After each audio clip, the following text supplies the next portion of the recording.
જામનગર શહેરમાં municipal corporation અને intake academy દ્વારા લાઇમસ્ટોન વર્કશોપનું સુંદર આયોજન કરવામાં આવ્યું. જામનગર શહેરમાં 200 થી 400 વર્ષ જૂના ખંભાળિયા ગેટ, લાખોટા કોઠો, ભુજિયો કોઠો એવા જૂના સેક્શનોને લાઇમ મટીરીયલથી રિનોવેશન કરવામાં આવેલ છે.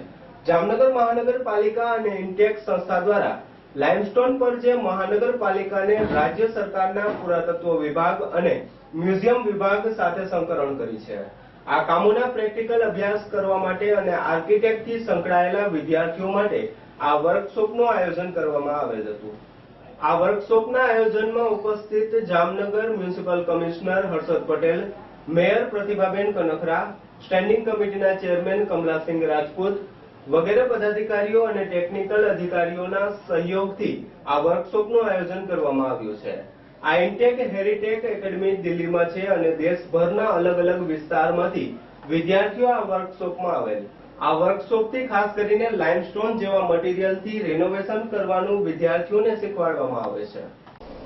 જામનગર મ્યુનિસિપલ કોર્પોરેશન અને ઇન્ટાક આ બંને સંસ્થાઓના સહયોગથી આજે ત્યાં લાઇમસ્ટોન પર જે આપણા જામનગર મ્યુનિસિપલ કોર્પોરેશને રાજ્ય સરકારના પુરાતત્વ વિભાગ અને મ્યુઝિયમ વિભાગ સાથે સંકલન કરી અને જે આપણા શહેરના 300-400 વર્ષ જૂના ખંભાળિયા ગેટ, લાખોટા કોઠો, ભુજિયા કોઠો આવા જે જૂના સ્ટ્રક્ચરને આપણે લાઇમના મટીરિયલથી જે રિનોવેટ કર્યા છે, રિસ્ટોર કર્યા છે, એના કામનો પ્રેક્ટિકલ અભ્યાસ કરવા માટે અને આ જે આર્કિટેક્ચર સાથે સંકળાયેલા જે સ્ટુડન્ટ્સ અને ઇન્ટાસના જે વિદ્યાર્થીઓ હોય એ લોકો દ્વારા આનો જે લાઇમસ્ટોનના સ્ટ્રક્ચર છે એના સંદર્ભમાં બહુ મહત્વ છે અને એ બાબતનો આજે વર્કશોપ ખુલ્લો મૂકવામાં આવ્યો. દેશમાં બહુ ઓછા શહેરો એવા છે કે જે હેરિટેજમાં આવા વર્કશોપનું આયોજન કર્યું હોય અને હેરિટેજ ક્ષેત્રે પહેલ કરી હોય.